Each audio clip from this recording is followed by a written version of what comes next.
morning. Welcome to another read aloud of Hero. Diego decided that he wanted to sit on this side of the couch. I think he's trying to get to my coffee. We will see during the read aloud if he drinks any. I hope not, because I need my coffee. But I am dying to get into the story. So with Diego taking up 2/3 of the couch, even though he's like the smallest person, we're going to dive right in. Chapter 10. Zach took the stairs down to the front door of the school, but instead of walking down Madison in the direction of his apartment building, he walked over to Fifth Avenue, crossed the street, and went into Central Park. Spence, he knew, lived on Central Park West, over on the other side of the park.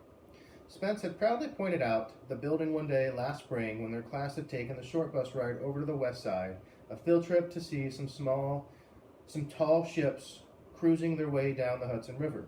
Spence, of course, acted as if he owned the entire building. Zach knew that if you entered the park at 86th Street, it was practically a straight shot to Spence's building, so this had to be his way home. Maybe the old Zach would have let this go. Not just the ball hitting him in the head, a cheap shot if there ever was one, but the entire way Spence had acted at practice today, ragging on him every time he saw an opening, and even when he didn't. The new Zach wasn't letting it go. If he could come into this place at night and scare off a mugger, he could do this with Spence once and for all. Still plenty of daylight left. Coach P made sure practice started at 2:30 sharp every day so that the kids who lived close enough to Parker to walk to school, or the ones who took the subway home, could get home when it was still light out. There, he saw Spence coming, listening to his iPod, earbuds in his ears, bopping his head to music that Zach couldn't hear. Zach had imagined the scene playing out this way. He pictured himself calling out Spence's name, getting his attention, telling him they needed to have a talk. Only now, Spence wouldn't be able to hear him. So Zach ran up ahead and hopped the stone wall. He was waiting for Spence as he came around the bend in Park Drive, planning to jump out at him the way that a guy at the reservoir had been planning to surprise that woman jogger the other night. Not quite. Spence noticed him and shook his head, more annoyed or just plain disgusted than surprised. He pulled out his white earbuds. "What?" he said. "What?" Zach said. "You're not happy to see me?" "Harriman," Spence said, "as much fun as it is to mess you up from time to time." He started to pass, but Zach blocked his way.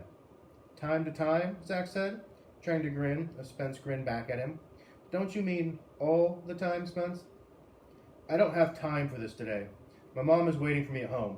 We got to do something, as a family." Air quoting the word family, like he was annoyed with it. "Well," Zach said, "even though I hate cutting into your family time, we need to have a talk." "About what?" "About you being an even bigger jerk than I thought you were," Zach said, "which I have to say would make you the biggest pain-in-the-butt jerk our age in history. Like, we should be studying jerks like you in one of our history books." Spence tilted his head, as if this were another time he couldn't possibly have heard him right. "You must be joking, right, freak boy?" Zach shook his head. No. "You heard me correctly," he said. "But you're not hearing me," Spence said. "I don't have time for this." "Make time, Spence." "If I do," Spence said, "the ball hitting you on the back of the head, is that going to feel like a love tap compared to what I'm going to do?" "Oh, I doubt it." Zach wasn't even thinking about what he wanted to say.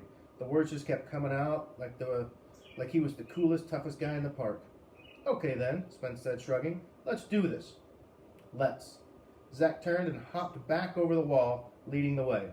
Spence was a few yards behind him, squeaking quietly into his cell phone.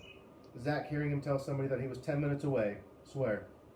Zach had already picked out the spot beforehand, a small clearing between a patch of trees at the top of a hill. He could see a touch football game being played, the shouts and laughter reaching them. Even now, even with what was about to happen between him and Spence, Zach couldn't help thinking what a big, amazing place Central Park was, and how there was a different kind of show going on inside it every 100 yards, including this one, just the two of them. Zach hadn't dropped his backpack on the ground yet. He knew, and Spence knew, that once he did, it was officially on between them, no turning back. "Is this about me hitting you with the ball?" Spence said. "Get over it. You sucked up the joint today, and you know it." "Actually, it's about everything, Spence," Zach said. "Mostly it's about you being you, the way you are with me. That ends today." "Does it?" "Oh yeah," Zach said. "It does." Spence grinned, almost like he was enjoying this now. Of course he was.